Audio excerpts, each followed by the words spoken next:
की जय। परम पूज्य गुरुदेव की जय। गायत्री शक्तिपीठ लकापा की जय। जैसा कि विदित है कि आज 15 अगस्त है, जो कि बहुत ही बड़े हर्षोल्लास का दिन है कि इसी दिन हमारा देश आज़ाद हुआ, हमें स्वतंत्रता मिली। ये बहुत ही हर्षोल्लास का दिन है। लेकिन दुख की बात यह है कि हम स्वतंत्र होकर के भी, आज़ाद होकर के भी मानसिक रूप से उन पाश्चात्य संस्कृतियों के गुलाम बने हुए हैं। उनकी जो संस्कृतियां हैं उनसे जकड़े हुए हैं। हालांकि हम आज़ाद हैं, लेकिन मानसिक रूप से अभी भी जकड़े हुए हैं। तो जैसा कि सभी ने यही बात बताई, एक ही बात है कि हम अपनी संस्कृति के ऊपर अगर सच्ची देशभक्ति बोली जाए, सच्ची राष्ट्रभक्ति बोली जाए, तो मेरे विचारों में यही है कि हम जितना भी अगर किसी का सपोर्ट कर सकते हैं, या फिर हम अपने मायने में यथाशक्ति जिसका भी हम सपोर्ट कर सकते हैं। अगर देखा जाए, हम किसी को देखते हैं कि किसी भी तरह की सहायता की आवश्यकता है तो वो कर दें। और हम देश के प्रति अगर राष्ट्रभक्ति की बात करें तो सच्चे मायने में यही देशभक्ति है। और बाकी हम हर 15 अगस्त को तिरंगा ले लेते हैं, ये अलग बात है। तो इसे हम राष्ट्रभक्ति नहीं कह सकते। राष्ट्रभक्ति यही है कि हम अपने विचारों में जो हमारी भारतीय संस्कृति की जो देन है, जैसे कि हमारे परम पूज्य पंडित श्री राम शर्मा आचार्य जी ने, उन्होंने एक जीवन में, छोटा सा जीवन था, उसमें क्या क्या कर गए, कितने सारे आंदोलन, और सबसे बड़ी देन तो ये रह गए विचार क्रांति अभियान। आज विचारों की बात है कि गुरुदेव कहते हैं ना कि है तलवार नहीं अपने हाथ में तो क्या हुआ, है तलवार नहीं अपने हाथ में तो क्या हुआ, हम अपनी कलम से ही करेंगे सिर फिरो के सिर कलम, हम अपनी कलम से ही करेंगे सिर फिरो के सिर कलम।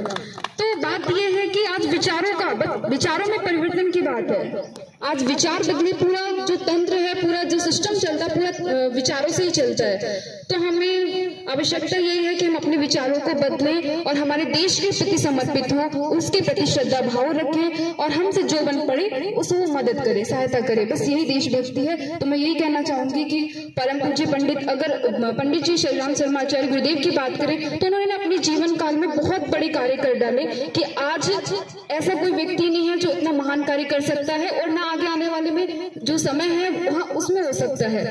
क्योंकि उनको अगर देखा जाए तो वो कोई एक ऐसे साधारण व्यक्ति नहीं थे, वो एक असाधारण थे कि जो अपने जीवन काल में तप जप से लेकर के, अनुष्ठान से लेकर के, लेखनी से लेकर के, साहित्य इतना लिख डाला कि भूगर्भ से लेकर के आकाश तक के जितने भी समस्याएं हैं उन सबका समाधान देते चले गए। और अगर आज हम उनकी पुस्तकें विचार पढ़ते हैं तो ऐसा नहीं लगता कि इतने सालों पहले लिखा गया है।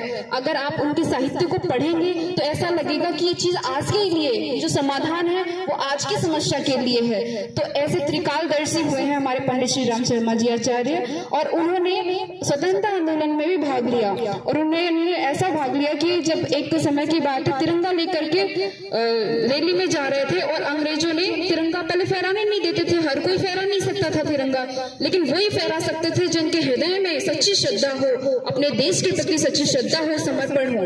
बाकी ऐसे दिखाने के लिए जो झंडा लहरा देते हैं उस समय नहीं लहरा सकते थे। उस समय तो भारत माता की जय भी नहीं बोल सकते थे। वही बोल सकता था जिसके हृदय में फौलादी सीना हो, जिसके हृदय में सच्ची देशभक्ति हो, सच्चा श्रद्धा भाव हो।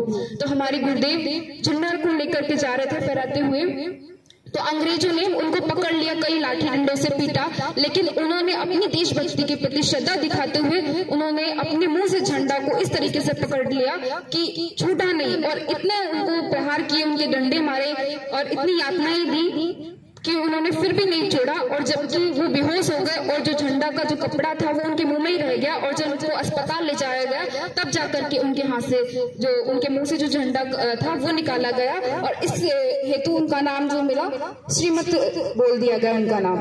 तो यही मैं बोलना चाहूंगी कि हम अपनी श्रद्धा है, जो समर्पण है, वो हम अपने देश के प्रति प्रकट करें, और सच्चे मायने में ये जो है श्रद्धा भाव है। जय हिंद, जय भारत। धन्यवाद।